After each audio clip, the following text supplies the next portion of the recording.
केशवर बघेल पिछले 2 बार से चुनाव जीतते आए हैं। सुभावराम कश्यप जिन्होंने जगदलपुर सीट पर कभी रिकॉर्ड मतों से जीत हासिल की थी। डॉक्टर सुभाव कश्यप की स्थिति धीरे धीरे कमजोर होने लगी। 2018 में भी जो है हारे थे, 13 में भी हारे थे। 13 में भी हारे थे। 2018 में भी जो उनकी स्थिति बहुत अच्छी नहीं थी। इसमें कोई दो मत नहीं कि दोनों ही प्रत्याशी, चाहे वो कांग्रेस के लखेश्वर बघेल हो चाहे भाजपा के मनीराम कश्यप हो, दोनों ही प्रत्याशी निसंदेह बहुत अच्छी छवि के और बहुत अच्छे व्यवहार के हैं। वो रिकॉर्ड मतों से हारे थे पिछला चुनाव लखेश्वर बघेल के मुकाबले। उनकी लीड 2013 के मुकाबले 2018 में बढ़कर 35,000 के करीब पहुंच गई थी। इतने बड़े मार्जिन से उन्होंने भारतीय जनता पार्टी के प्रत्याशी को यहाँ पर। तो भारतीय जनता पार्टी ने जब देखा कि क्षेत्रवाद की बात आ रही है और सेंटिमेंट लोग मतलब कार्यकर्ताओं का हर्ट हो रहा है और कार्यकर्ताओं के बिना समर्थन के कोई भी पार्टी चुनाव नहीं जीत सकती। ये बात से भी मैं सहमत हूँ कि मनीराम कश्यप जी को इसी का एडवांटेज देते हुए भाजपा ने अपना प्रत्याशी बनाया है। नमस्कार, मैं हूं नरेश मिश्र और आज हम फिर अपना बस्तर की अलग अलग सीटों पर बातचीत का सिलसिला जारी रखेंगे। हमारे साथ वरिष्ठ पत्रकार और पत्रिका के संपादक मनीष गुप्ता जी हैं, साथ ही संतोष सिंह हैं, वरिष्ठ पत्रकार हैं।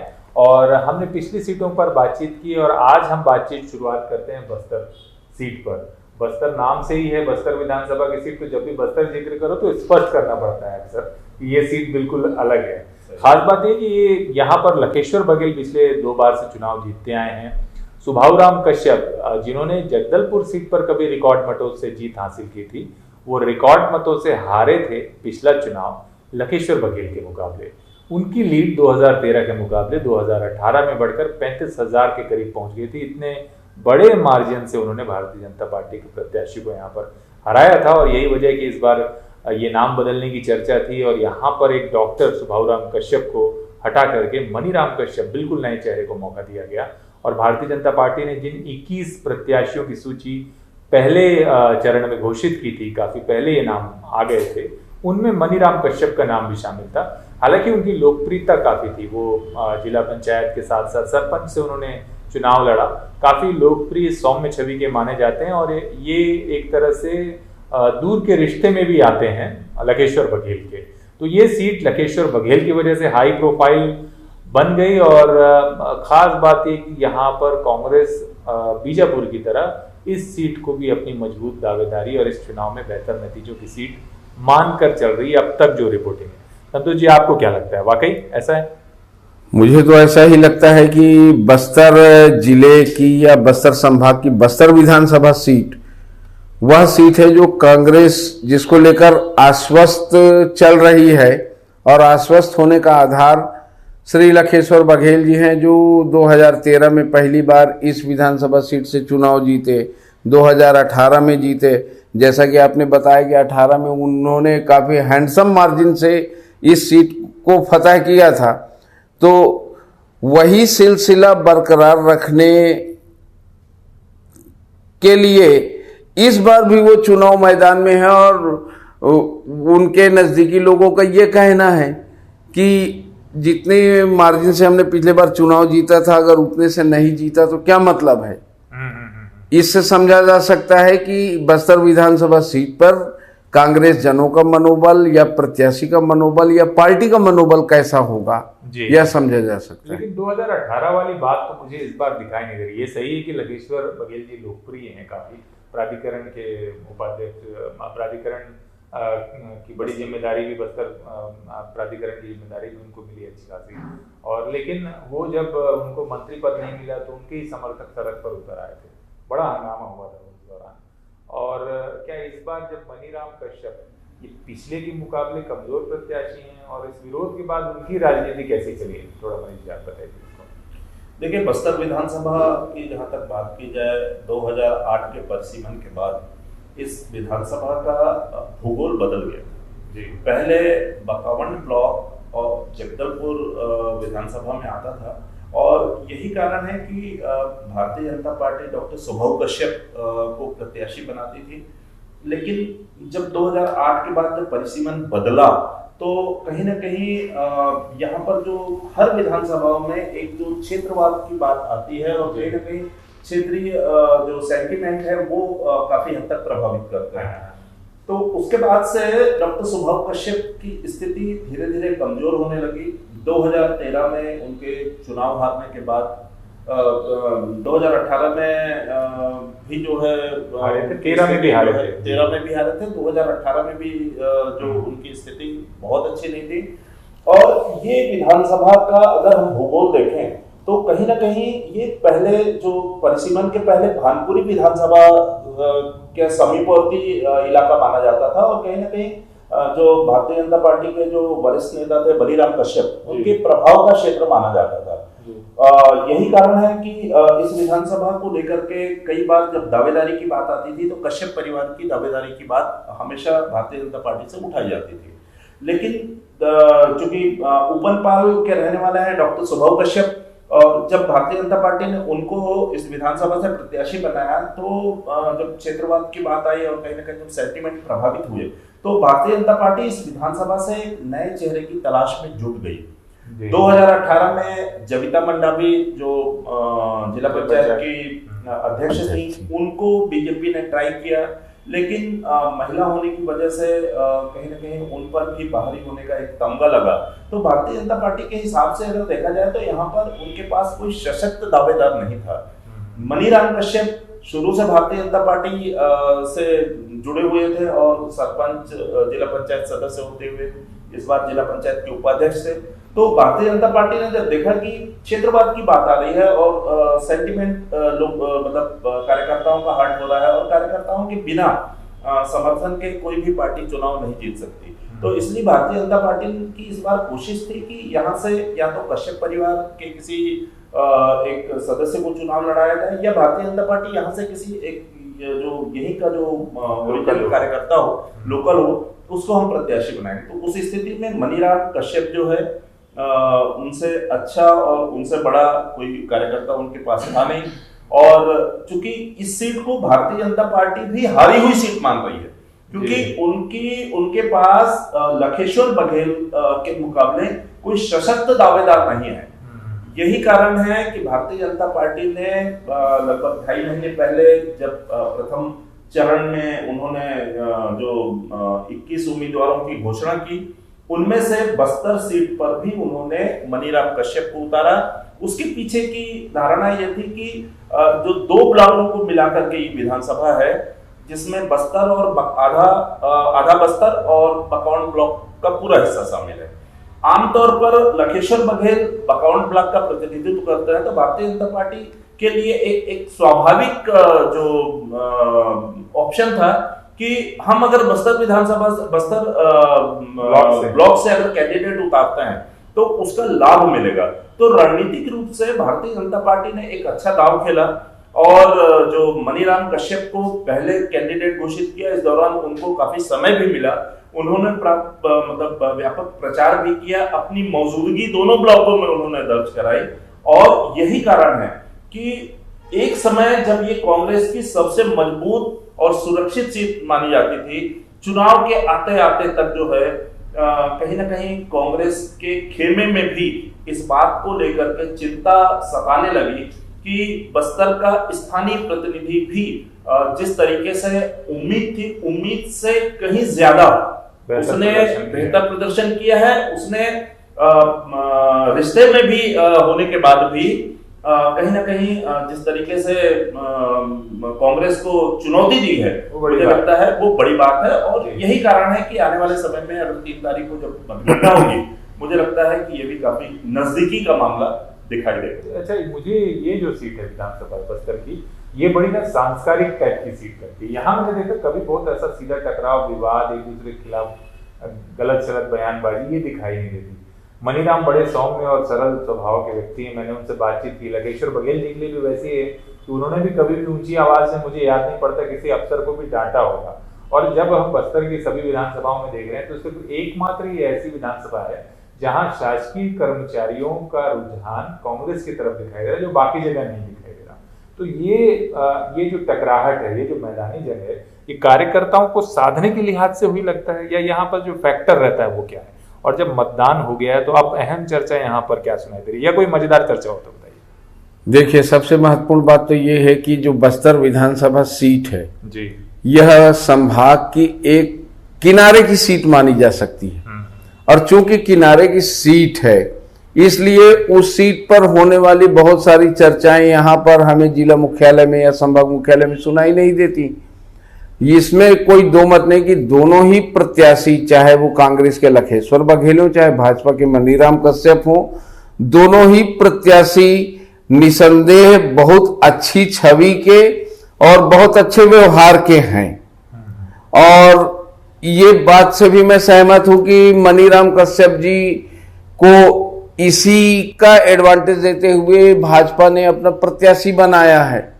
चूंकि डॉक्टर सुभाव कश्यप जो 2013 और 2018 में हार गए थे, वो मूल निवासी वो जगदलपुर विधानसभा सीट के हैं, उन्हें ले जाकर लड़ाने की जगह यह पार्टी ने पाया कि मनीराम कश्यप को ही हमको चुनाव जिताना है। नहीं, लेकिन लखेश्वर बघेल तो जगदलपुर रहते हैं, तो क्या ये बात कभी नहीं बनी क्या? लेकिन वो गिरोला या जैतगिरी जो बस्तर विधानसभा का पार्ट है जी, उसके जो माता हिंगलाजिन मंदिर है उसके माटी पुजारी माने जाते हैं। अच्छा, लखेश्वर बघेल जी, उनका पूरा परिवार रहता है वहां, उनके पूरे रिश्तेदार रहते हैं वहां।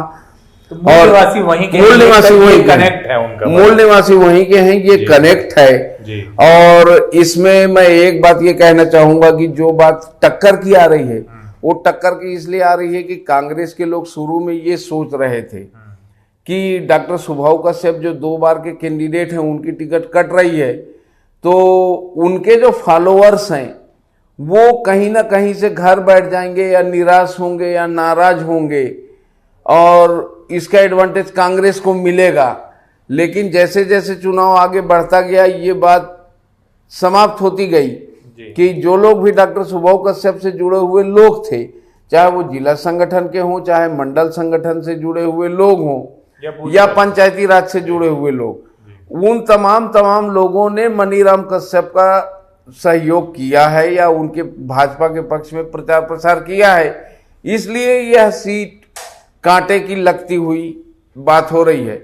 और जैसा कि मैंने पहले कहा है कि लखेश्वर बघेल जी के लोग ये मान के चल रहे हैं कि 30,000 से कम लीड से अगर चुनाव जीते, बस्तर की ये बहुत सीटों पर इस प्रकार से चल रहा है कि जीतना तो है ही है। अगर प्रदेश में हमारे पार्टी की सरकार बनी तो हैंडसम मार्जिन से अगर हम जीतते हैं तो हमारा दावा बनता है। चूंकि लखेश्वर बघेल 2 बार जीत चुके हैं, बस्तर विकास प्राधिकरण के अध्यक्ष हैं, इसलिए राज्य मंत्री परिषद के किसी भी पद के लिए वो स्वाभाविक दावेदार होंगे। इसीलिए वो चाहते हैं, उनके समर्थक चाहते हैं कि उनके जीत का मार्जिन थोड़ा बढ़ा रहे। और यही कारण है कि वो खुद तो माटी पुजारी हैं और बस्तर की पूरी 12 सीटों पर हम इस चुनाव में नहीं, बीते चुनाव में भी माटी क्रिया जैसी बातें सुनते रहे हैं कि जिन प्रत्याशियों के पास पैसे की कमी रही है वो गांव वालों के साथ बैठ करके एक प्रकार से माटी की क्रिया यानी मिट्टी की कसम खाते हैं कि तुम मुझे वोट देना, मैं तुम्हें नहीं भूलूंगा। तो उससे हट करके थोड़ा सा इस सीट पर इस बार सुनाई दे रहा है कि सरसों के दाना छिड़के गए हैं। अच्छा, मतलब ये एक तरह का प्रयोग है कि पूरी विधानसभा में कार्यकर्ताओं और समर्थकों के जरिए, क्योंकि एक घर मतदाता के घर पे कैसे छिड़का जाएगा और इसका असर क्या है, कैसे पहुंचाए हैं सब जगह। चूंकि वो कांग्रेस प्रत्याशी खुद माटी पुजारी हैं और बस्तर विकास प्राधिकरण के अध्यक्ष हैं, बतौर अध्यक्ष उन्होंने काफी काम देवगुड़ियों के संरक्षण और संवर्धन के लिए किया है। यह बात तो हम कल की चर्चा में भी देख चुके हैं, विगत चर्चा में भी देख चुके हैं। में बहुत बुरा हाल भी है। हाँ, लेकिन काम हुआ है, लेकिन उन्होंने अपने क्षेत्र में तो एक भी देवगुड़ी को नहीं छोड़ा है। या अगर हम देखें तो एडजर्निंग पार्ट में प्राधिकरण का काम क्या है भैया? प्राधिकरण का काम यह है कि विधायकों के द्वारा प्राप्त प्रस्तावों के आधार पर देवगुड़ियों के मरम्मत या संरक्षण के प्रस्ताव को पारित करना, अनुमोदित करना। अब उसमें फला फला कोई अधिकारी या फला फला कोई विधायक या मंत्री अगर अपने क्षेत्र के उस देवगुड़ी के संरक्षण संवर्धन पर उपयुक्त ध्यान नहीं देता है तो इसका ठिकाना निश्चित रूप से उसके ऊपर फूटेगा। जैसे इस प्रकार की शिकायतें अगर हम देखें तो सुदूर दक्षिण बस्तर में बीजापुर जिले सुनाई देती है। अब चूंकि लखेश्वर बघेल स्वयं भातरा समुदाय का प्रतिनिधित्व करते हैं, माटी पुजारी हैं, इसलिए वहां पर माटी क्रिया से आगे बात बढ़ती हुई इस बार इस सरसों के दाना तक सुनाई दे रही है। ये अच्छा मुझे और सरसों दाने बांटे कैसे गए? मैं एक बार ये कार्यकर्ता जो हमारी जानकारी, अब हम तो वहां पर मौजूद नहीं थे, लेकिन जो हमारी जानकारी है कि ये बहुत नजदीकी कार्यकर्ताओं को बांटा गया, वितरित किया गया देखा जाए तो वोटिंग के बाद, वोटिंग के पहले, अच्छा, जस्ट कि इन्हें मतदाताओं के कैंपस के पास छिड़क देना है। तो वो वैसा ही बात है कि जैसे अगर हम देखें कि बकरा भात चलता है बस्तर में, कि वोटों को साधने के लिए किया गया एक प्रकार का उपक्रम है। तो मुझे लगता है 10-15 किलो से कम के क्या बीज लगे होंगे? ज्यादा ही लगा होगा, अब ये क्विंटल लग गया होगा मुझे तो नहीं, एक आध क्विंटल तो नहीं लगा होगा। क्योंकि देखिए, मान लीजिए आप बूथ लेवल के किन्हीं ग्राम पंचायतों में भी वितरित करते हो तो एक मुट्ठी 2 मुट्ठी दोगे आप एक बूथ के हिसाब से। एक बूथ में जितने उतने लोगों के घरों के सामने ही से कुल मिलाकर छिड़कना है। ये अपनी तरह का बिल्कुल अनोखा मामला है। ये अनोखा मामला है, ये अनोखा मामला है। मैंने ऐसा नहीं सुना, पहली बार जो है देखने में चर्चा में आया है। हालांकि बस्तर में चूंकि देखिए बस्तर के आदिवासियों का जिस तरीके से माटी से जुड़ाव रहता है, आमतौर पर जो देवगुड़ियों के माध्यम से माटी क्रिया की बात तक तो पहले भी सुनाई देती रही है और कई बार शुरुआत का चल यही है। पर लेकिन कालांतर में जो है ये परिस्थितियां बदली, लोग अब थोड़ा सा जागरूक भी हुए हैं और कहीं ना कहीं लोगों की जागरूकता के कारण अब जो है सिर्फ माटी क्रिया खिला करके या भावनाओं के हिसाब से आप बहला करके लोगों को नहीं कर सकते। कहीं ना कहीं उसका जो एक परिष्कृत रूप है, अब लोग आपसे हिसाब पूछने लगे हैं कि भाई आखिर आप विधायक बन रहे हैं, सांसद बन रहे हैं या किसी सार्वजनिक पद के लिए इलेक्शन लड़ रहे हैं, तो आप क्षेत्र के लिए क्या करेंगे, हमारे लिए क्या करेंगे। तो मुझे लगता है ये चीजें भी देखने में आई है। दूसरी बात, बस्तर विधानसभा की जहां तक मतलब मैं जानता हूँ, बस्तर विधानसभा देखिए जगदलपुर जो संभाग का जो अलग अलग जिलों में विभाजन हुआ उसके बाद सबसे एडवांस विधानसभा बस्तर विधानसभा ही मानी जाती है, जहां पर अगर आप उन्नत कृषक की बात करेंगे तो सर्वाधिक हाइब्रिड खेती आपको बस्तर ब्लॉक में मिलेगी। ये इलाका उड़ीसा सीमा से लगा हुआ है, इसका काफी बड़ा हिस्सा, तो कहीं ना कहीं सिंचाई की जो बात है वो उड़ीसा में जिस तरीके से सिंचित रकबा बढ़ा है तो यहाँ के लोग भी मतलब काफी एडवांस खेती भी करते हैं। इसके अलावा शिक्षा के क्षेत्र में भी सर्वाधिक जो शिक्षित ब्लॉकों में से एक है और नेटवर्क के मामले में भी जो है उस ब्लॉक के लगभग सारे गांव तक सड़कें गई हैं, इसलिए हर गांव अप्रोचेबल भी है और नक्सल भी नहीं है, नक्सल भी नहीं है। तो ये एक एडवांटेज मिलता है जी। ये किसान हैं, एडवांस किसान हैं, यहाँ पर आधुनिक खेती कर रहे हैं। मैं भी देखा कि फूलों की खेती बेंगलुरु से ज्यादा पॉपुलर है बस्तर के किसानों की। ये स्थिति की गुलाब के फूल दूसरे क्षेत्रों तक भेजे जा रहे हैं यहाँ से। तो ये तो बस्तर की जमीन की उर्वरता एक तरह से वहाँ के किसानों की काबिलियत कह लीजिए। लेकिन ये चुनाव पर किसान का भी फैक्टर काम कर रहा है क्या यहाँ पे? देखिए चुनाव नहीं, इस चुनाव में काम तो कर रहा है लेकिन कम काम कर रहा है। देखिए अगर हम बस्तर के उन्नत किसानों की अगर बात करें तो सर्वाधिक कैश क्रॉप लेने वाला ब्लॉक और विधानसभा क्षेत्र है बस्तर। बिल्कुल। तो निश्चित रूप से किसानों की एमएसपी की बात करें, एमएसपी में जो किसान सिंचित खेती से फसल ले रहा है वो हाइब्रिड फसल ले रहा है, तो ये नेचुरल है कि उसको उसका एडवांटेज मिलेगा। इस घोषणा पत्र में दोनों भारतीय जनता पार्टी कांग्रेस ने जो घोषणा पत्र किया, मैं देख रहा हूँ कि ज्यादातर विधानसभा में बस्तर में इसकी बहुत चर्चा है, कम से कम 9 सीटों तक, मतलब केशकाल तक अगर देखें तो कई घोषणा पत्र बस्तर की भी सीट पर प्रभावी है क्योंकि किसान है यहाँ पर। इसकी चर्चा थी कि किसानों के बीच में या ये जो दोनों कैंडिडेट हैं इन लोग इन मुद्दों को लेकर ठीक तरीके से पहुंचा पाए थे क्या? या यहाँ पर कैंडिडेट और पार्टी की लड़ाई चल रही है? नहीं, मुझे ऐसा लगता है कि देखिए बस्तर में या छत्तीसगढ़ की अगर हम बात करें तो अलग अलग समय में अलग अलग चुनाव में अलग अलग मुद्दे प्रभावी रहे हैं, पर एक मुद्दा अगर किसी एक विधानसभा में कार्य कर रहा है तो दूसरे विधानसभा के चुनाव आते आते तक जो है उसकी खुमारी कम हो गई और कहीं ना कहीं उसका प्रभाव भी कम दिखाई दिया। निश्चित रूप से कृषि प्रधान इलाका है और चूंकि कर्ज माफी और किसानों से संबंधित मुद्दे चर्चा में तो जरूर हैं, लेकिन उतना प्रभावी नहीं है। आमतौर पर जो हम लोगों ने जब चुनाव के दौरान जब हम उस इलाके में गए देखते हैं तो लोगों का बहुत क्लियर कट मानना है कि एक बार किसी सरकार ने अगर किसी उसमें बेंचमार्क को स्थापित कर दिया तो उसकी कीमतें कम नहीं होने वाली। अब दोबारा जब वो होगा या तो वो यथावत रहेगा या उससे ऊपर जाएगा, और हर सरकार की मजबूरी है ये जो है कोई सरकार या कोई दल जो है ऐसा करके एहसान नहीं कर रहा है, और हमारा भी ये अधिकार है कि अगर एक साल आप एमएसपी में जो पैसे आप वो करते हो अगले साल आप उनको बढ़ा करके देंगे। जब सरकारी कर्मचारियों को आप डीए बढ़ा रहे हो तो कृषकों को एमएसपी में एक जो निर्धारित राशि है उस पर बढ़ोतरी होगी ही।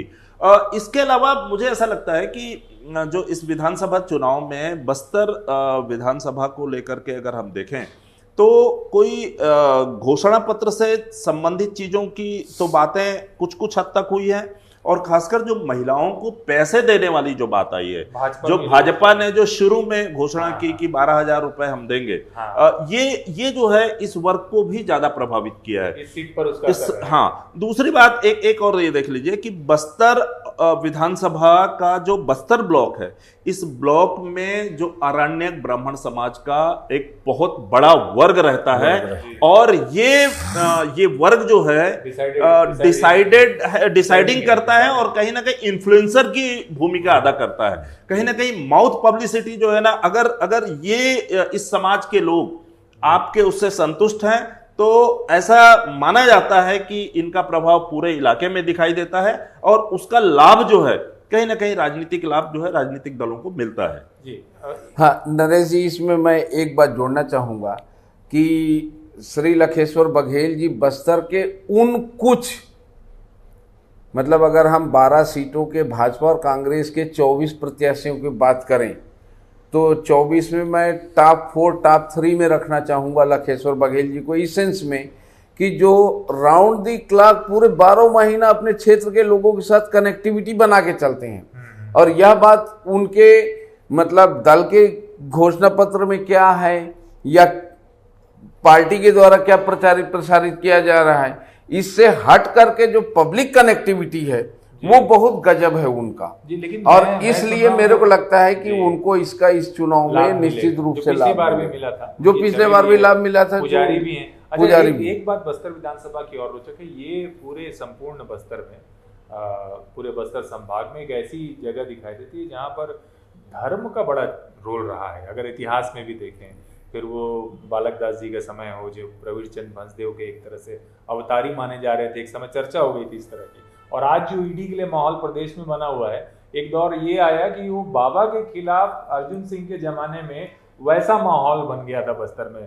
लगभग ये माना जा रहा था कि वो उन छापे टाइप के शैली में उनके ऊपर कार्रवाई की जा रही है, जिसकी वजह से उनका ये कार्रवाई भी उनके प्रभाव को और चुनाव के दौरान जो कांग्रेस को नुकसान होने का अंदेशा था उसकी वजह से की गई, ऐसी एक चर्चा है जिसका असर आज भी है। और आज भी जो लखेश्वर बघेल जिस एक तरह से जनमत के साथ चलते हैं उनमें इससे मिले जुले लोग शामिल हैं। क्या ये है उस समय ब्रह्मदेव शर्मा ने इसका ही एक बेनिफिट लखेश्वर बघेल जी को मिलता हुआ मैं देखता हूं कि अगर हम देखें तो विगत करीब 2.5 दशक से वो अपने नवयुवक संघ जो एक एनजीओ बनाया हुआ है उसके मार्फत, अगर आपको याद हो नरेश जी, तो बस्तर संभाग में कांग्रेस के शासनकाल में 2000 से 2003 के बीच सामूहिक विवाह की जो परंपरा शुरू की गई, उसके संवाहक अगर देखा जाए तो लखेश्वर बघेल ही थे, जिन्होंने करपावन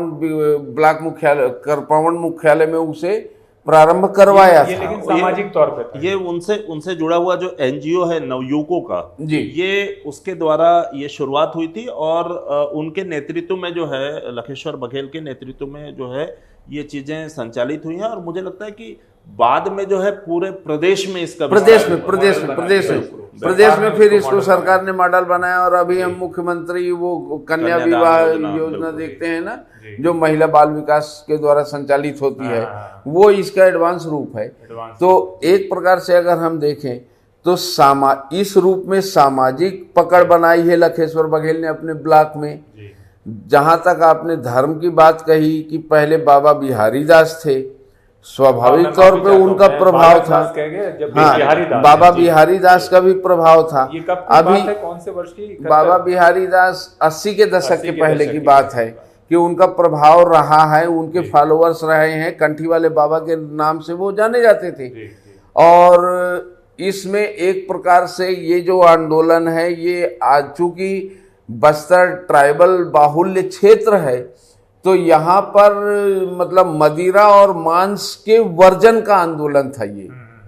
जो कंठी धारण कर लेते थे वो इन चीजों से अपने को विरक्त मानते थे और उसके बहुत सारे अनुयायी बस्तर विधानसभा सीट में आज की तारीख में मौजूद हैं और ये जुड़ते हैं लखेश्वर बघेल ये से जुड़ कहीं न कहीं। ये कहीं ना कहीं नहीं, जुड़ते हैं। ये मैं इसमें एक चीज ये भी आ रही है। देखिए बाबा बिहारी दास का प्रभाव जो है ना पूरे बस्तर संभाग में था संभाग में। और उनके जितने समर्थक हैं वो सब कंठीधारी के नाम से जाने जाते थे कंठी। और हर इलाके में मुझे लगता है चाहे आप कोंटा निकल जाएं या भोपालपट्टनम निकल जाएं या इधर आपका दंतेवाड़ा जिले में निकल जाएं या कोंडागांव में निकल जाए, उड़ीसा तक के लोगों ने उनसे दीक्षा ग्रहण की और कंठी धारण करके मांस और मदिरा का त्याग किया। उन्होंने सात्विक रूप में जो है अपना जीवन निर्वहन शुरू किया।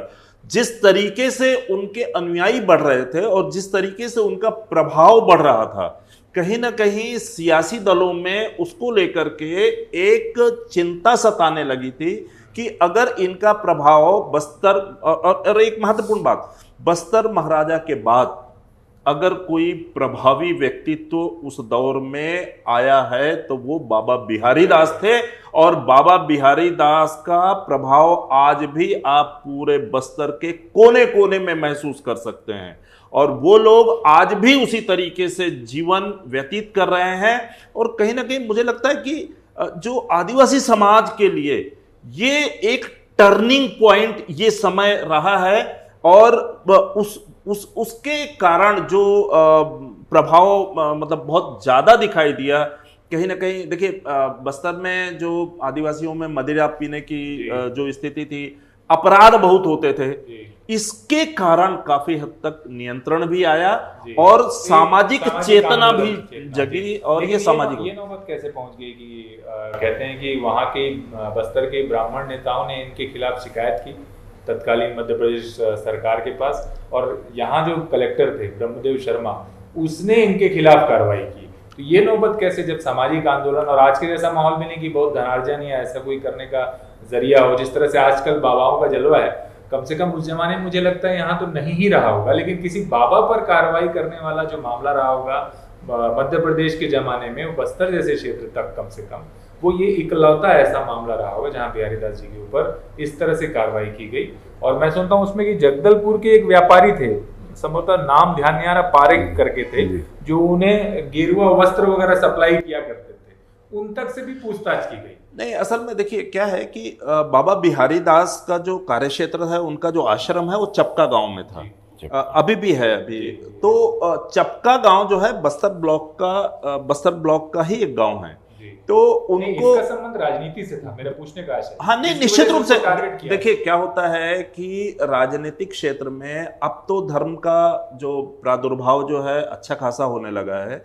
एक दौर ये था कि जब हम सांप्रदायिक सौहार्द और इस टाइप की बातें करते थे, अल्पसंख्यकवाद जो है उस समय हावी हुआ करता था और कहीं ना कहीं राजनीति में जब कोई व्यक्तित्व जो है इतना बढ़ जाए कि हमारे वजूद को खतरा पैदा हो जाए तो उसको दबाने की हर जगह कोशिश होती है। फिर वो धर्म से, वो चाहे धर्म से हो या सामाजिक रूप में हो। बाबा बिहारी दास के साथ भी यही हुआ था उस समय बस्तर ब्लॉक से ही ये आंदोलन शुरू हुआ। उसको दबाने के प्रयास भी बस्तर ब्लॉक के कतिपय नेताओं ने किया, और यही कारण है उस समय ब्रह्मदेव शर्मा संभवतः कलेक्टर हुआ करते थे, और वो जो है लेफ्टिस्ट थे थोड़ा सा।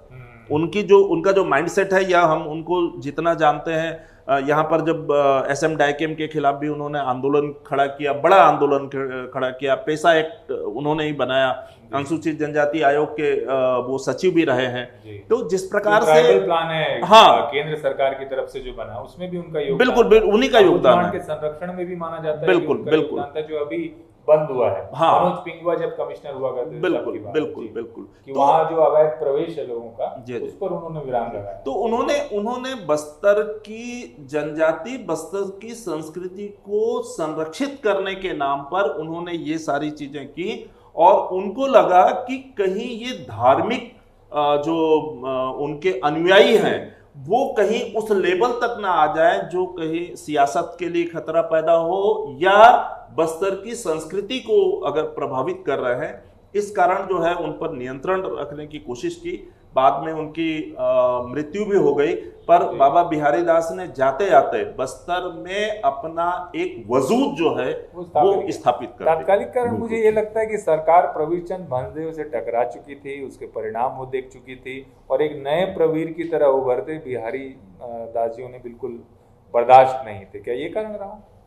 देखिए, इसमें मुझे ऐसा लगता है कि राजनीति और धर्म ये दोनों एक दूसरे से बस संबंधित रहे हैं बस्तर में बहुत लंबे समय तक। बस्तर में या एक दूसरे संपूर्ण बस्तर की ही अगर अपन बात करें, जैसा कि मनीष जी ने बताया कि बाबा बिहारी दास के फॉलोअर्स, और हम लोग देखते हैं कि कोंटा में भी उनके फॉलोअर्स मिलते हैं, तो या बीजापुर में भी फॉलोअर्स मिलते हैं। पर्णकुटी बना रहे हैं ये, और कोंटा में जो उनके बेटे हैं वो इस चुनाव से पहले उन्होंने कई जगह पर पर्णकुटी बनाई, और वो शराब त्याग और ये सब की गतिविधियां को तेज की।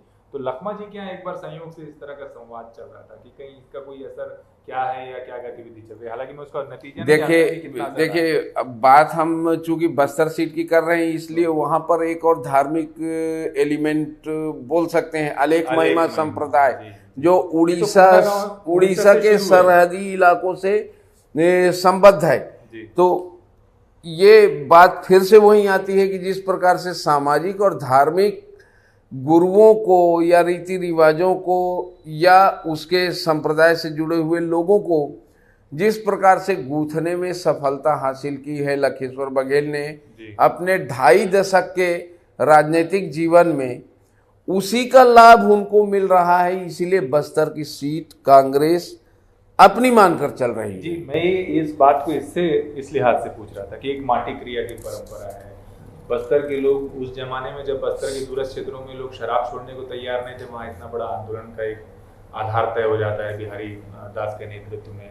अंतुराम कश्यप धुरवा समाज के वो एक तरह से धर्म गुरु, जो एक तरह के पुजारी होते हैं प्रमुख, गंगदेई माता, मेरे ख्याल से जितना मैं जानता हूँ, हो सकता है ये जानकारी गलत हो, पर जब मैं रिपोर्टिंग कर रहा था तब मैं देखा उनकी वजहों को लेकर, तो वो भी गंगदेई माता की उपासक थे। उनके घर के सामने शायद कुछ बना हुआ है इस तरह का मूर्ति वगैरह, तो कवरेज के दौरान देखा।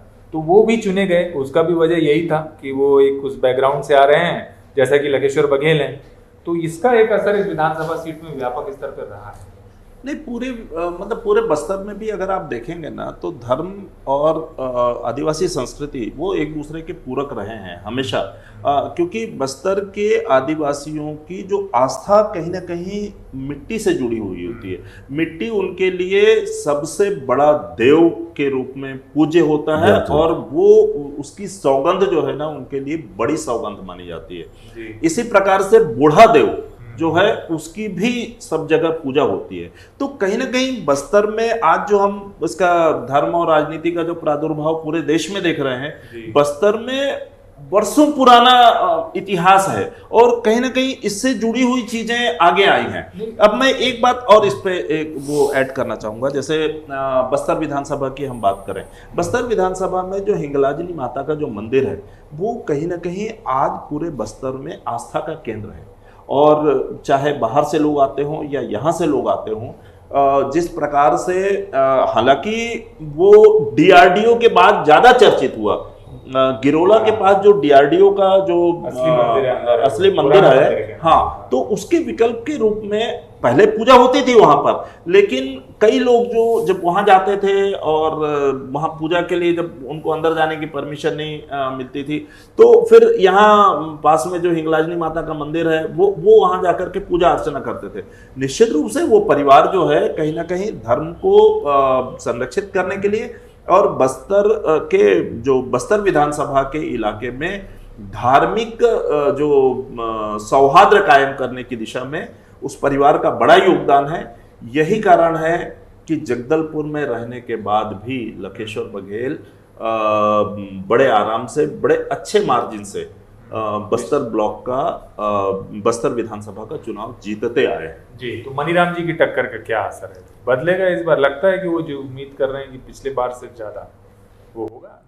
ऐसा लगता तो नहीं है कि पिछले बार से ज्यादा का अंतर रहेगा जी।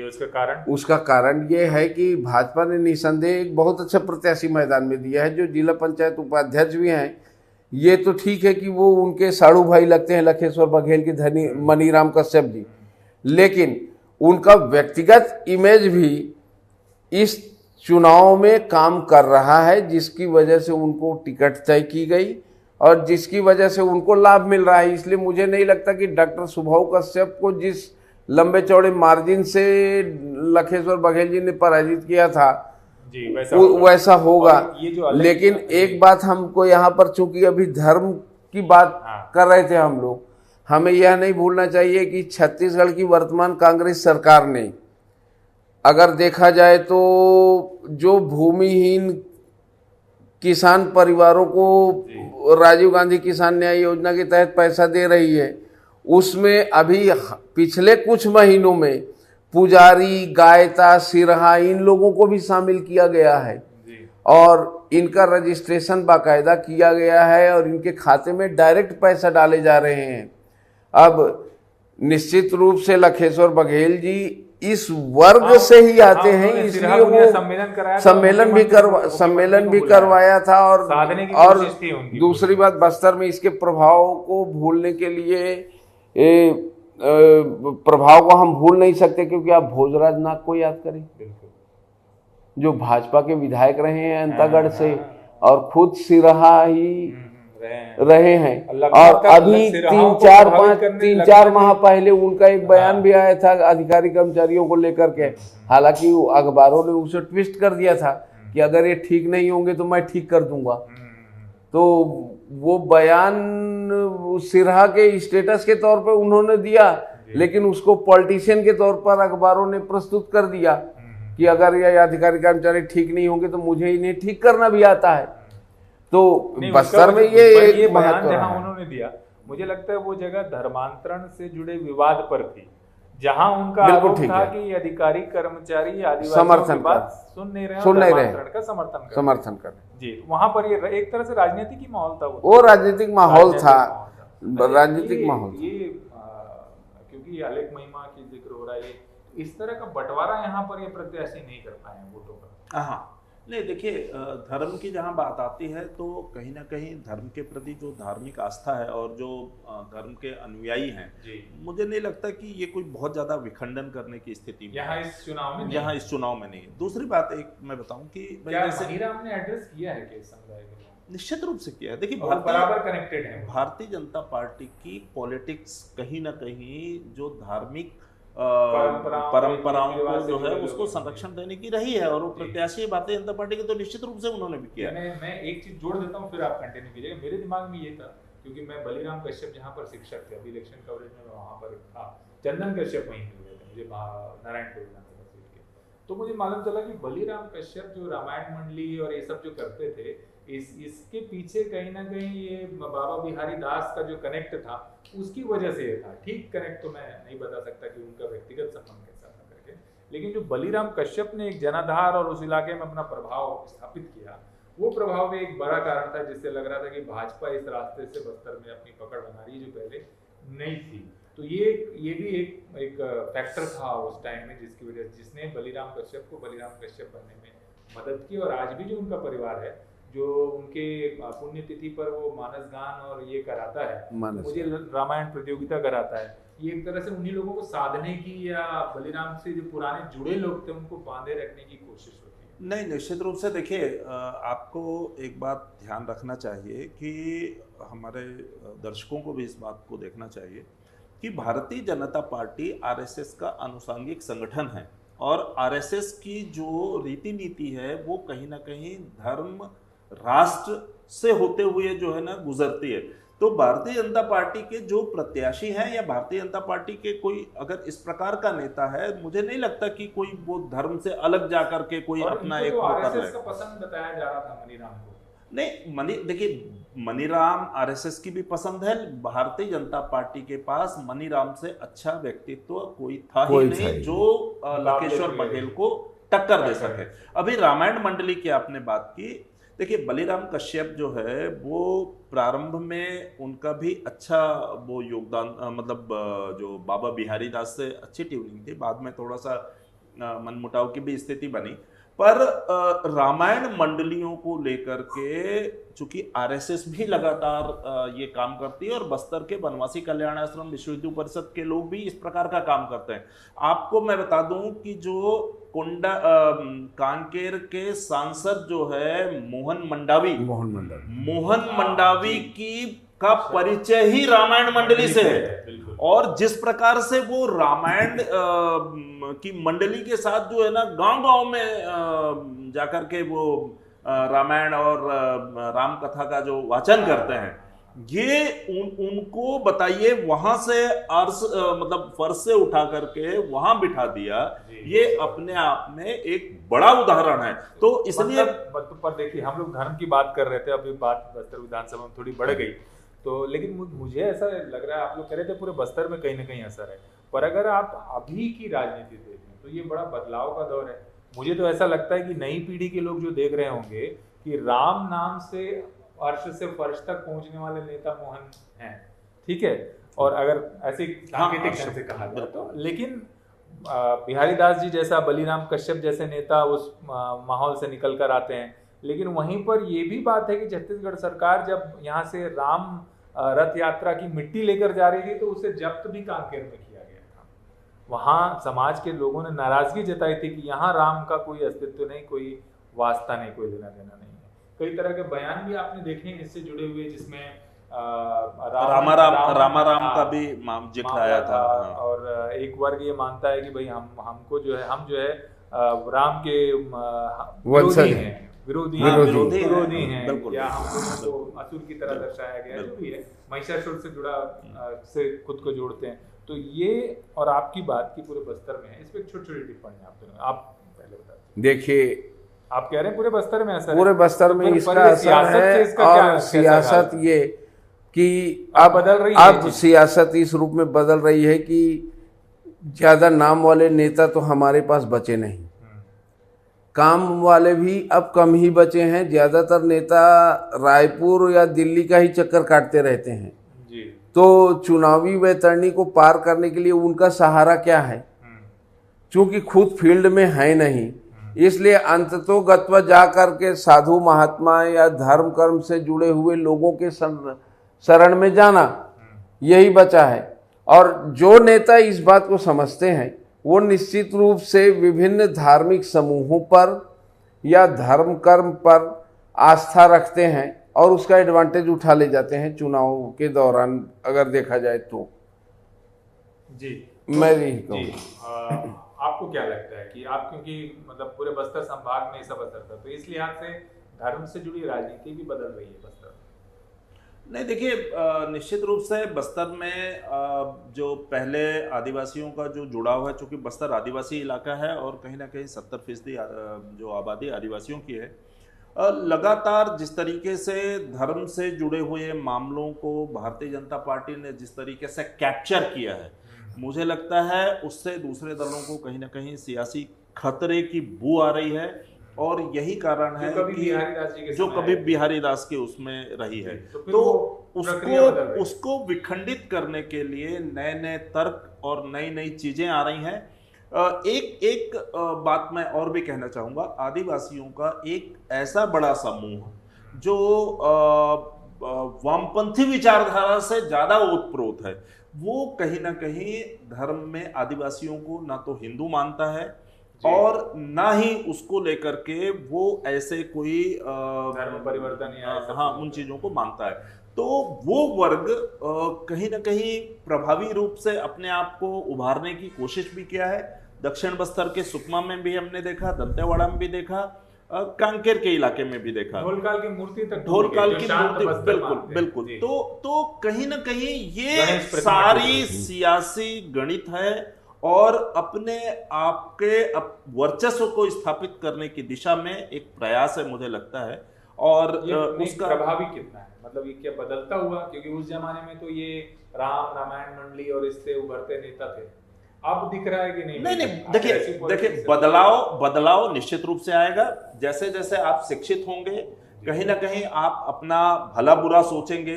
और धार्मिक हर व्यक्ति होता है, मुझे लगता है कि हर व्यक्ति जन्म के बाद जो है वो अपने संस्कार और अपने पूर्वजों और अपने माता पिता की पूजा अर्चना करता ही है, तो धार्मिक तो होता है, लेकिन धर्म को किस हद तक प्रदर्शित किया जाए ये इसका एक प्रमाण है। मुझे लगता है ये बदलाव को हम इस रूप में देखें और कहीं ना कहीं इन चीजों को लेकर के आज बस्तर भी बदलाव के इस दौर को महसूस भी कर रहा है। आप क्या मानेंगे कि ये सीट कांग्रेस के एज पे है? कांग्रेस के एज पर है बस्तर की सीट। क्या मानते हैं बस्तर की सीट के लिए? मुझे लगता है कांग्रेस को एज स्वाभाविक एज है, लेकिन एक बात और मैं कहना चाहूंगा। देखिए, बस्तर में कांग्रेस के लिए बहुत मजबूत सीटों में से एक बस्तर की सीट थी। ऐसा नहीं है कि जब तक प्रत्याशी घोषित हुआ और धीरे धीरे जब प्रचार आगे बढ़ा, धीरे धीरे कांग्रेस को भी और प्रत्याशी भी संभवतः कॉन्टेस्ट को कड़ा मानने लगे। कुछ चीजें ऐसी हैं कि जो मतलब वर्तमान प्रत्याशी हैं उनको भी इलाके में कुछ चीजों को एक्सेप्ट करना पड़ा। जैसे बस्तर विकास प्राधिकरण का अध्यक्ष होने के बाद जो चुनाव में हम जब देखने गए थे, बजावन के इलाके में जिस इलाके में गए वहां पर कई लोगों में विरोध के सुर भी सुनाई दिए कि भाई डेवलपमेंट का उतना काम इस इलाके में नहीं हुआ है जितना होना चाहिए। जो अपेक्षा थी इनसे वो एक तो वो, दूसरा मनीराम को प्रत्याशी बनाने के बाद भारतीय जनता पार्टी की भी अपनी एक ताकत है उस विधानसभा में, लेकिन मनीराम को प्रत्याशी बनाने के बाद जो भारतीय जनता पार्टी की एकजुटता धीरे धीरे सामने आई तो उसकी वजह से संघर्ष कड़ा हो गया। और मुझे लगता है कि डॉक्टर सुभऊ के समय, जब डॉक्टर सुभऊ कश्यप भारतीय जनता पार्टी के प्रत्याशी थे, तो भारतीय जनता पार्टी के लोगों ने प्रचार नहीं किया। उस स्थिति में उनको क्लीन स्वीप मिल गई। इस बार उनको संघर्ष करना पड़ेगा। जीतने की संभावना उनकी है, लेकिन मुझे लगता है मार्जिन कम होगा। जी, मुझे भी यही लगता है कि लकेश्वर बघेल जो ये सीट है, ये मनीराम कश्यप की मौजूदगी के बाद परंपरागत तौर पर ये सीट कांग्रेस की नहीं है। ये लकेश्वर बघेल धर्म, संस्कृति, संस्कार, जो माहौल यहाँ का रहा है उस लिहाज से जो प्रत्याशी ज़्यादा कनेक्ट करता है उसकी है। और इस मामले में लकेश्वर बघेल की एज है, राजनीतिक एज है, और इसलिए कांग्रेस की बजाय लकेश्वर बघेल यहाँ के प्रमुख चेहरे हैं। और ये बस्तर में अगर आप ये देखें कि कांग्रेस की जितनी सीटें हैं खाते की, उनमें एकमात्र ये सीट ऐसी है जहाँ पर कांग्रेस की बजाय लोग लकेश्वर बघेल को वोट देते हैं। वो दमदार हैं, लेकिन मनीराम कश्यप ने भी उनके मुकाबले एक दमदार उपस्थिति दर्ज कराई है।